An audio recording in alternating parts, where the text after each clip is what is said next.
Amigos, estamos con ustedes una vez más en Transición 4.0, recordando que transición es trascender. Y hoy tenemos una muy agradable sorpresa. Está con nosotros una mujer excepcional. Digo para que se vaya haciendo costumbre. La vez pasada estuvimos con la poeta argentina Griselda Gómez y hoy estamos con la escritora, editora, militante feminista, etcétera, Noemí Luna García, que es la gerente, la mujer orquesta de la ya podemos decir famosa editorial Eterno Femenino.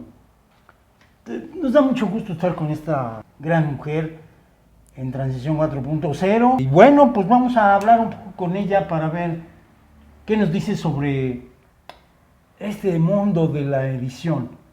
Noemí, sabemos que tu trayectoria ha sido, azarosa porque, cuéntanos cómo fue el inicio de Eterno Femenino. Bueno, pues agradezco mucho, mi querido Terocles, esta invitación para hablar de esto que realmente es un sueño, pero que también representa el seguir en mi vida, ¿no? Yo gracias a Eterno Femenino Ediciones sigo viva, ¿no? Pero también vivo para Eterno Femenino Ediciones, ¿no? Es algo maravilloso, ¿no? Pues sí, desde hace 9 años, desde el año 2010, me di la tarea de planear algo que no estaba considerado que fuera un proyecto editorial como tal, ni mucho menos llegar a publicar 200 títulos, debo decirlo. Era como un juego, ¿no? En esos momentos, ¿no? De solamente publicar 3 títulos. Estaba en la mesa, pero muy lejano, ¿no? El asunto del tema de la marihuana en México. Y Juan Pablo García Vallejo ya había hecho toda una investigación de 20 años sobre la marihuana y un libro que las editoriales no querían aceptar, ¿no? Por la temática, por los tabúes, por todo lo que tú quieras. Y entonces en ese momento yo dije, bueno, pues ¿qué les vamos a estar pidiendo, no? Yo lo puedo hacer, ¿no? Este asunto del punk, ¿no? De hágalo usted mismo, ¿no? Y entonces dije, sí lo puedo hacer. Por supuesto que muy poca gente creyó en esos momentos en que podía hacerlo, pero yo venía de un desempleo, ¿no? Estuve trabajando en la revista Como Ves, me fui a trabajar en una librería que se llama A Través del Espejo, en donde ahí en la calle de Álvaro Obregón, ahí en la colonia Roma, pues rehacíamos los libros viejos, ¿no? Porque pues ahí llegan los libros por kilo, ¿no? No son tratados como netamente humanos, ¿no? Entonces eso a mí pues me daba mucho dolor, ¿no? Y yo me convertí, sin quererlo, en una doctora de los libros, ¿no? Porque los teníamos que reparar, los teníamos que cuidar, de tal manera que pues más adelante se pudieran vender y estos libros fueran de no sé cuántas manos, ¿no? Y ahí fue como empieza esta aventura de saber cómo hacer un libro, ¿no? Compaginar, hacer los pliegos y demás. Y entonces cuando llega este libro de la disipada historia de la marihuana en México, yo dije, yo lo puedo hacer, ¿no? Y para eso, pues bueno, yo acababa de regresar de Europa y entonces me di la tarea de hacer un poemario de alguna correspondencia que tuve en alguna ocasión cuando nos amábamos, Juan Pablo García Vallejo y yo. Entonces me di la tarea de hacer el primer libro que se llama Amores Transcontinentales. Y cuando lo hice, que realmente pues es una especie de libro como de 40 páginas, dije sí puedo, ¿no? O sea, si yo pude hacer uno de 40 páginas, puedo hacer uno de 200, de 300, etcétera, ¿no? O sea, porque ya no hay límites, ¿no? Empiezas a ver cómo se van formando los libros y sabes que lo puedes hacer. Entonces, cuando lanzamos por primera vez al público el libro de la disipada historia de la marihuana en México, pues fue por algo elemental, ¿no? El asunto de la sobrevivencia, ¿no? No teníamos recursos para vivir, no teníamos empleo, y tú sabes que en un país como México, no tenemos oportunidades. Y en aquellos años, ¿no? Sí, no hay oportunidades para los niños, no hay oportunidades para los jóvenes, no hay oportunidades para los que acabamos de terminar una carrera universitaria, o sea, para nadie, ¿no? Entonces, si tú no generas tu propio mecanismo de defensa económica, pues no sobrevives, ¿no? Y en esos momentos, pues fue algo que quisimos hacer, ¿no? Entonces, yo agarré y le comenté a Juan Pablo, le dije, ¿sabes qué? Voy a hacer una editorial y te voy a publicar, ¿no? Y pues como siempre, ¿no? Y como cualquier macho, yo creo que mexicano, ¿no? Él se rió y me dijo, ay, estás bien pendeja, ¿no? Entonces, pues bueno, sí, por supuesto, ¿no? Yo creo que por eso existen tantos divorcios y demás, ¿no? Porque el asunto del no creer en el otro, en el compañero, siempre va mermando la situación, ¿no? Afortunadamente yo soy una mujer con una alta autoestima, ¿no? Entonces eso pues no me debilitó, ¿no? Y dije, claro que lo puedo hacer, ¿no? Y lo hice. Lo hice y en aquellos inicios la situación de los libros era que no teníamos la oportunidad de saber nada, ¿no? Ni de diseño, ni de muchísimas cosas que lo vamos aprendiendo en la práctica, ¿no? Y los libros tenían una variedad de portadas. Creo que cuando editamos Fiestas te tocó, ¿no? Y hasta te molestaste por ahí, ¿no? Porque había como muchos colores. Se me hizo raro que salían con una portada, luego salían con otra portada, con diferentes colores. Entonces, diferentes colores de portadas, sí. Pues bueno, eso fue lo que nos dio en un primer inicio, digamos, la posibilidad de hacer algo, ¿no? Tenía yo ahí como muchas texturas, muchos colores, ¿no? Papeles de diferente gramaje, etcétera, ¿no? Entonces era lo que teníamos, ¿no? Y era como el sacar adelante algo que a mí sí me estaba como que quemando, ¿no? Y dije, sí lo voy a hacer, ¿no? Y entonces cuando logramos presentar La disipada historia de la marihuana en México, que por cierto el tema era pues muy escabroso en esos momentos, sí, ¿no? Y dentro del movimiento canábico, una referencia fundamental fue este libro, ¿no? Este libro que yo titulé, por cierto, ¿no? Porque nada más era la historia de la marihuana en México. Y yo dije, ¿por qué tan plano, no? Sí.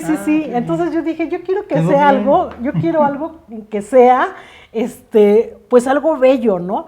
Una palabra que te diga que la historia de la marihuana es hermosa, es mágica, ¿no? O sea, no como eso plano, ¿no? Acartonado de academia, ¿no? Entonces cuando encuentro dije, la disipada, tiene que ser disipada, porque disipada es divertida, ¿no? Entonces tiene que ser por ahí, ¿no?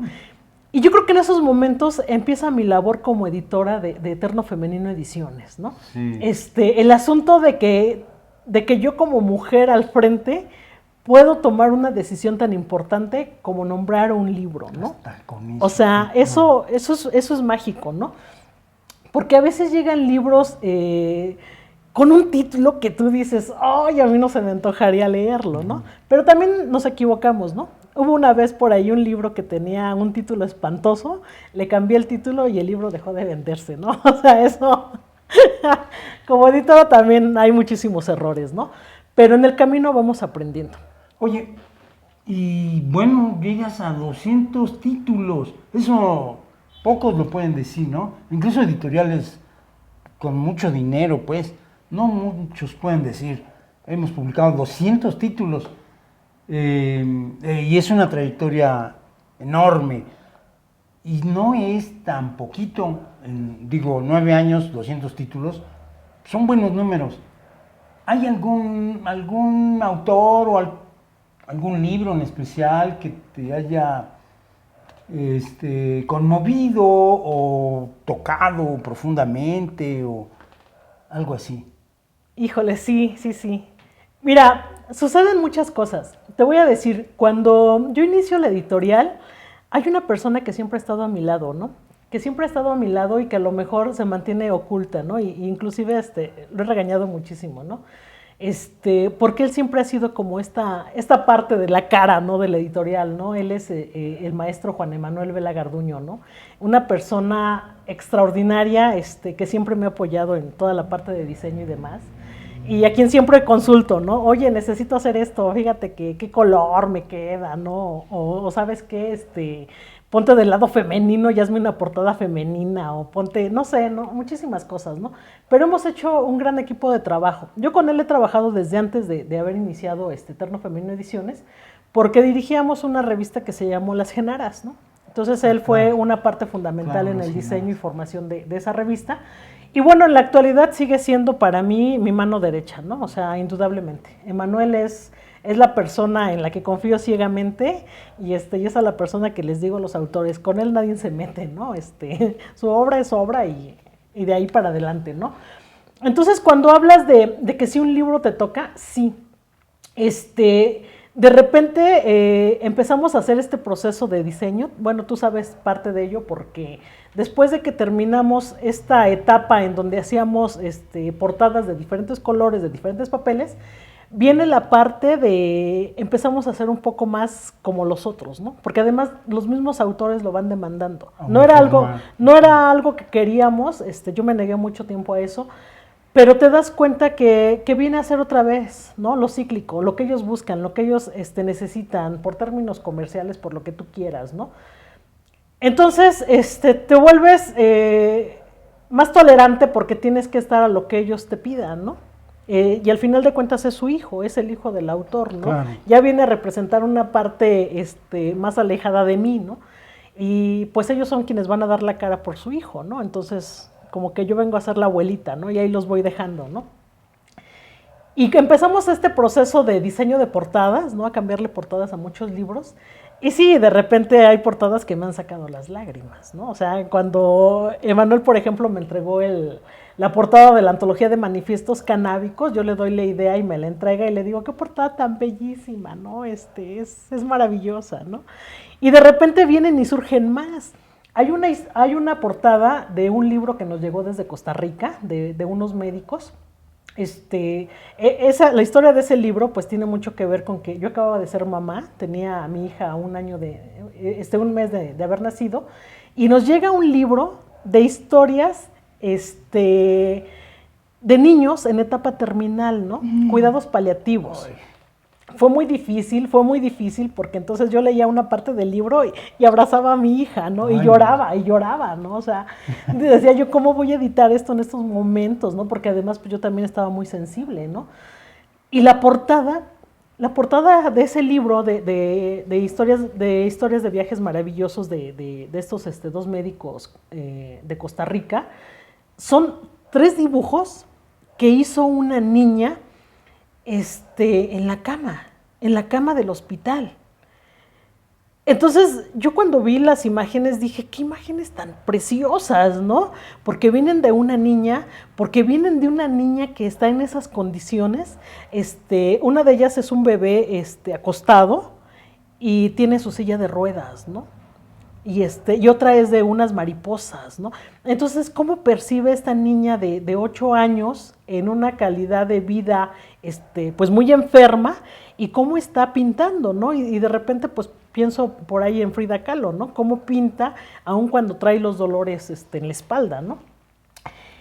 Y le dije a Manuel, tienes que hacer una obra de arte de esto, mano, es lo que hay. Sí. Y entonces le queda una portada tan preciosa que yo dije, no puede ser, ¿no?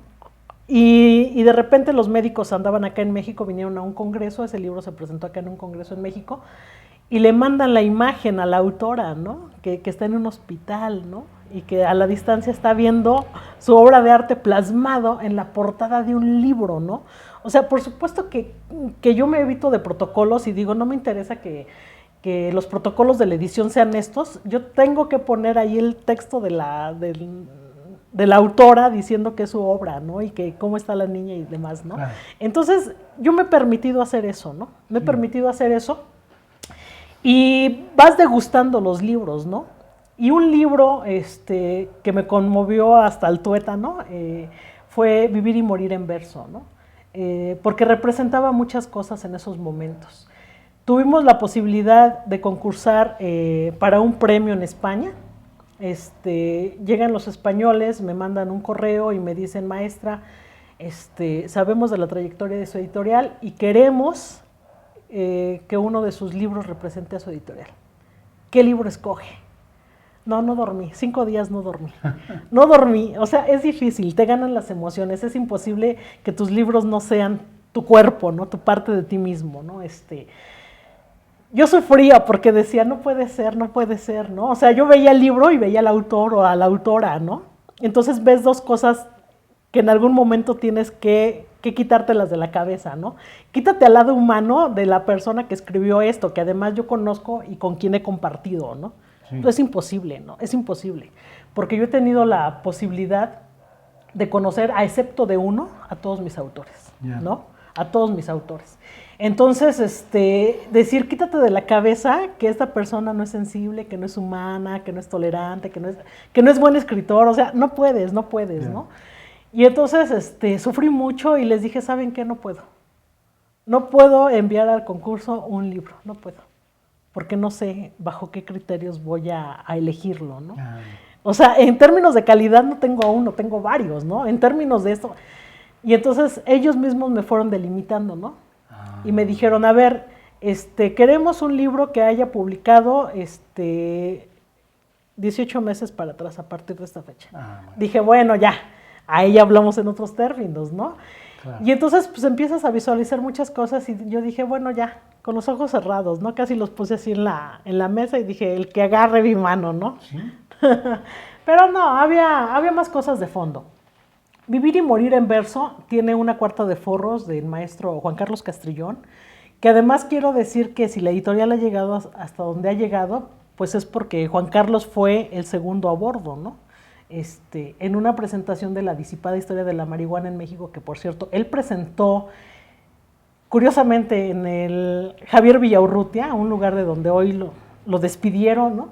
Me dijo, tengo obras inéditas, como 13, quiero publicar con ustedes, ¿no? Y yo le dije, pues no somos una editorial, ¿no? Yo quiero un libro así como estos que están aquí, ¿no?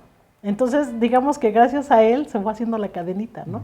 Del amigo, del amigo, del amigo, del amigo, del amigo, del amigo. Y luego él mismo te trajo a un autor que también fue muy importante, un gran poeta latinoamericano. Sí.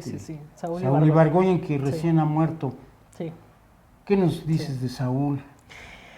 Híjole, Saúl Ibargüen, bueno, te decía que cuando yo meto a concursar un libro, sí lo hice con los ojos cerrados, porque el libro que nos representó a Eterno Femenino Ediciones, orgullosamente lo digo, fue Vivir y Morir en Verso, ¿no? ¿Y es de Saúl? Es de Saúl Ibargüen. Es de Saúl Ibargüen. Muy digno, ¿no? Muy digna representación. Es un libro que cuando Saúl me entrega el manuscrito me dice, la imagen que quiero para este libro es la imagen de un preso, ¿no? O sea, él exiliado de Uruguay, ¿no? Con todo perseguido por la dictadura, ¿verdad? En los perseguido, 70. Pero además una persona de una convicción tan fuerte que en el último momento de su vida, o sea, se lo llevó a la tumba, ¿no? O sea, eso es maravilloso, ¿no? Saber de qué lado estás, quién eres, ¿no? Hacia dónde quieres que vaya todo, ¿no? Y estar convencido y luchar por eso, ser un activista social, que tienes en la cabeza una idea, ¿no? De ser mejor como ser humano y que te vas por la vida haciéndolo, ¿no? Mostrando con el ejemplo lo que eres, ¿no?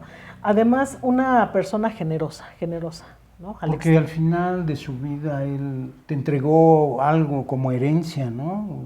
Sí. Te dio una consideración muy alta, ¿no? Sí, yo creo que Saúl tuvo muchísimos editores, sin lugar a duda, pero yo fui una editora a la que quiso muchísimo. Y lejos del cariño que me pudo haber tenido, yo creo que el respeto, ¿no? Eso para mí fue lo máximo, ¿no?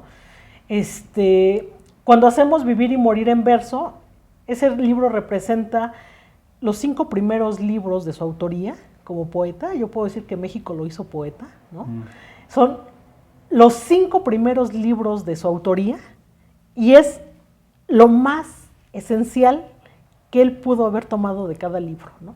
O sea, él hizo una revisión exhaustiva y me dijo, ya está, esto es lo mejor que publiqué en esos primeros 5 libros y de ahí va a salir Vivir y Morir en Verso, ¿no? Qué bonito, y entonces me entrega esta imagen que tiene que ver con los presos políticos de Uruguay y me dice, yo quiero que sea esta porque representa para mí mi lucha, ¿no?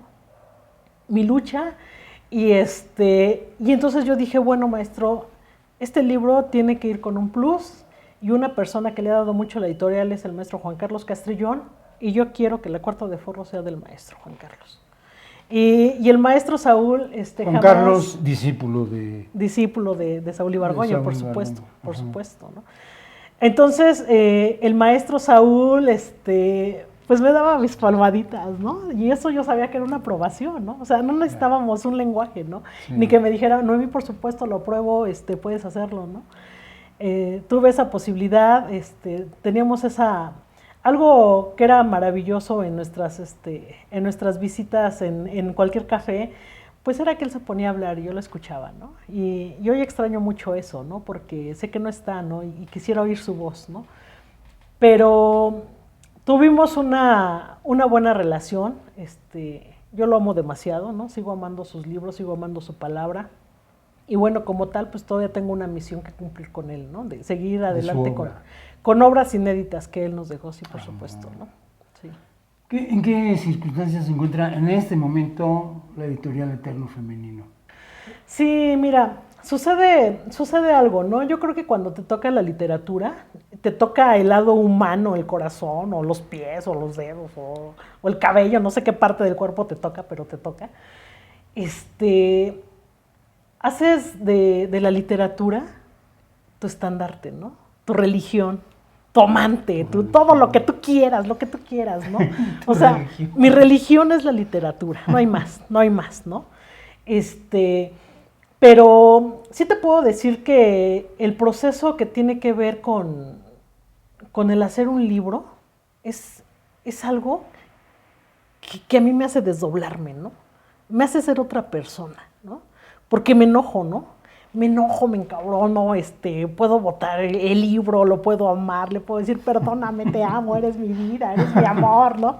Sí, o sea, representa todo, representa tu vida. Pero yo creo que cuando he hecho más producción en cuestión de libros, es cuando la situación en México es más devastadora, ¿no? Porque a mí la violencia me aterra. O sea, a mí no me gusta vivir dentro de la violencia, ¿no? No es algo que yo tenga así como que lo tengo que hacer parte de mi vida porque está ahí, porque es lo que tenemos. No. Yo, por ejemplo, hace unos meses, un desalmado fue a balacear ahí afuera de la casa donde vivía. Y entonces en ese momento yo me puse a pintar un gato, ¿no? Un gato de mandala. A pintarlo así desesperadamente porque no sabía cómo sacar todo eso que traía, ¿no? Y todos estos libros representan eso, ¿no? Entonces, he sido muy criticada a veces porque hay ediciones de libros que son muy malas, ¿no? Y que hemos podido hablar con el autor y decirle, oye, vamos a trabajar esto, vamos a mejorarlo. Y el autor dice, no, es mi obra maestra y no le toques ni le quites ni un punto, ni una coma, ni nada, ¿no? Y entonces yo digo, bueno, pues yo prefiero tener un mal poeta en mi editorial que un sicario afuera, ¿no? Pensando, sí, bueno. ¿Qué va a hacer, no? Sí, porque también es cierto. Claro. O sea, ellos, yo esto lo acabo de entender hace unos días, cuando vino una maestra a la que yo respeto mucho y quiero demasiado, porque en términos de literatura sabe muchísimo, porque además sabe 3 idiomas, ¿no? Cosa que no cualquiera logra. Y vino y me dijo, ¿sabes una cosa, Noemí? Yo te quiero agradecer porque gracias a Eterno Femenino Ediciones hemos estado en un taller permanente. No somos los mismos que escribimos el primer libro, que hoy estamos publicando el 5º, 6º libro. No somos los mismos. O sea, Eterno Femenino Ediciones nos ha servido como de taller.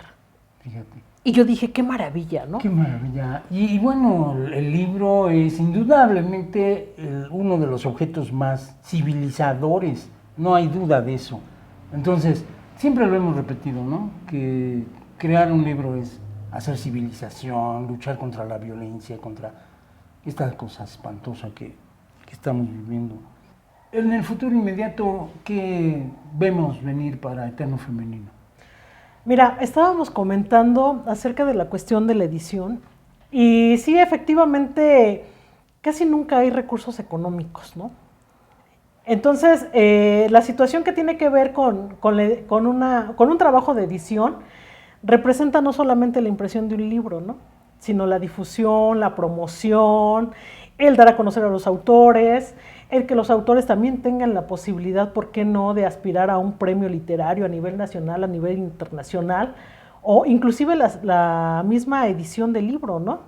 Por ahí hubo algún tiempo una editorial que se lanzó a hacer una cosa bellísima, pero que desafortunadamente supimos que no iba a funcionar y no funcionó. Y era que se le iba a otorgar un premio por mejor editorial a aquella editorial que en un año de producción no tuviera una mala obra. Es decir, que ese editorial tuviera calidad, tuviera mucho rigor en sus ediciones y que por ello todo lo que haya producido en un año valiera la pena como para reconocerla como mejor editorial. Y pues por supuesto, ¿no? Que en ninguna editorial le llegamos, ¿no? O sea, es imposible, tristemente, ¿no? Pero es imposible, ¿no? Porque pues siempre se cuelan todo, ¿no? Desde las erratas, desde que a veces le cambian el nombre al autor o que el código de barras no funciona, muchas cosas, ¿no? Entonces, llegar a un libro perfecto no existe. Sí, no existe, claro, ¿no? Ya lo creo. Y el trabajo que estoy desarrollando en estos momentos, pues tiene que ver mucho con la difusión de los autores. Yo creo que es momento de detenerme un poco en estos 200 libros para seguir con la otra parte, ¿no? Con la parte de la promoción de los mismos libros que hemos venido trabajando, ¿no? Hemos descuidado a lo mejor muchísimo esa parte, porque también es cierto que no hay como muchos espacios, ¿no? Sí. Es mucho el movimiento, es muy costoso el movimiento. Es decir, si yo hoy quiero llevar a Tijuana a uno de mis autores, pues ¿qué implicaría, no? Boletos de avión, el hospedaje, los alimentos, ¿no? Y eso nada más para que mi autor vaya una hora, presente su obra y regrese, ¿no? Y así es a nivel nacional, ¿no? Ir a la feria de Cozumel, ir a la feria del libro de Jalapa, muy próxima a realizarse, ¿no? O inclusive dentro de la misma ciudad, ¿no? Entonces, le estamos apostando a hacer eso, sí, pero con, digamos, un poco más de recursos, ¿no? Y para eso, pues bueno, hemos tenido que empezar como que a estar con otras personas que están interesados, ¿no? Porque de repente hay gente que dice, bueno, pues hoy me interesa, ¿no? O sea, hoy como ya eres famosa, me interesa estar de tu lado, ¿no? Y lo ven así, de verdad, ¿no? Hemos tenido en estos momentos la posibilidad de estar en diferentes medios de comunicación, tanto prensa escrita, hemos aparecido en artículos en La Jornada, en Milenio, en El Reforma, hemos tenido también los espacios abiertos de diferentes medios de comunicación a nivel radio, televisión, ¿no? Y eso pues nos ha dado la posibilidad también como que de decir en algún momento, ahí están, ¿no? Aunque sea efímero, ¿no? Ahí están, ¿no? Pero tú sabes que la cuestión del documento ahí en archivo siempre va a representar algo en tu vida, ¿no? Claro. Porque alguien está buscando otra cosa y dice, ay, miren, encontré a tal persona, ¿no? Hace 20 años, hace 30 años, ¿no? Entonces es importante como que dejar huella, pero también seguir avanzando en el proceso de la formación de lectores. Eso es un tema muy complicado, pero yo no quiero quitar el dedo del renglón porque es urgente, porque es necesario y porque es nuestra vida, ¿no? Es a lo que nos dedicamos y es a lo que apostamos, ¿no? Trabajar con la formación de lectores, ¿no? Pero también ir más allá de eso, porque la gente debe de estar acostumbrada a saber que eso también es parte de nuestro oficio, ¿no? Y que aunque no lo queramos ver así, el asunto de la remuneración por nuestro trabajo es importante y es fundamental, ¿no? O sea, para mí sería ideal que yo me subiera al transporte público y les dijera, ¡ay, soy escritora!, ¿no? Maestra, por favor, pase, ahí está su asiento, ¿no? Pero no es así, ¿no? Entonces, en México tenemos que procurar 3 cosas que son fundamentales, ¿no? La alimentación, el transporte y la salud. Y en eso se nos va todo el dinero, ¿no? Sí. Entonces, ¿qué pasaría? La cultura queda... ¿Qué pasaría si dentro de estos grupos que tenemos de formación de lectores visualizamos a los individuos como no seres capitalistas, sino empezar con el autocuidado de nuestro cuerpo? Y el autocuidado de nuestro cuerpo implica el derecho a la lectura. Sí. Tenemos que leer y tenemos que disfrutarlo, tenemos que vivirlo, ¿no? Sí. Eso que hacemos... tú como escritor, tú como periodista, tú como buen escritor, dices, ¿a qué tengo derecho? Al placer. No se nos tiene que ser negado el placer. Y la lectura es un derecho obligatorio. Es un derecho que debemos reivindicar, sí. Pero de primera, el derecho al placer. No. Esta cultura siempre del sufrimiento, Claro, del claro. trabajo, no, el placer, Claro, sí, el sí, placer como un derecho. Sí, sí, sí. Eso es Sí. maravilloso. Sí. Sí. Entonces eso es a lo que tenemos que apostar, a eso es a lo que vamos en estos momentos Excelente, en qué Eterno maravilla. Femenino Ediciones. O sea, 200 libros nos han dado la pauta de aprender, hemos aprendido muchísimo, yo he aprendido muchísimo de mis autores, yo espero que ellos en algún momento también algo de mí, pero... Me consta que sí. Pero sí, sí vamos a seguir avanzando y además algo que lo he dicho, ¿no? Reiteradamente, hemos formado una familia maravillosa, ¿no? En donde hemos sido cómplices de muchas aventuras, ¿no? Pero también esto que nos va llevando de la mano, ¿no? La literatura, ¿no? Sí. Oye, pues yo aprovechando que tú me has dado cobijo, me has publicado 2 libros, bueno, y viene un tercero. Ya está el bebé. Pues yo quiero, ya está el bebé. Quiero humildemente rendirte un pequeño homenaje en esta entrevista. Y bueno, pues sí decir ante estas cámaras la enorme hazaña que ha sido, en primer lugar, fundar la editorial, y en segundo lugar, lo más difícil de todo, sostenerla durante tanto tiempo, sacar tantos libros que vienen, no exagero, vienen a enriquecer la cultura mexicana. No exagero, de ninguna manera. Muchos de estos libros van a pasar a la historia de la literatura de este país, Eso Sí. te lo juro, estoy seguro de eso. Y desde un sitial marginal prácticamente, no se me hace raro que hoy los medios te busquen, te persigan, te pongan en todas las... Es nada más el resultado de todo tu trabajo, de todo tu ahínco, de tu tremenda perseverancia. Y bueno, pues te agradecemos inmensamente que estés aquí en Transición 4.0. Y bueno, les adelantamos a nuestros millones de espectadores que vamos a intentar una sección de Transición 4.0 para promover a autores y a publicaciones que ha hecho Eterno Femenino. Te damos mucho las gracias, Noemí, No, pues por gracias a estar ustedes. aquí, y pues te agradecemos muchísimo enorme, tan inmenso, tan hermoso, tan valioso para la cultura mexicana trabajo que Muchísimas has gracias hecho. a ustedes. Gracias a Amigos, ustedes. muchas gracias. Y no olviden que transición es trascender. ¡Vámonos!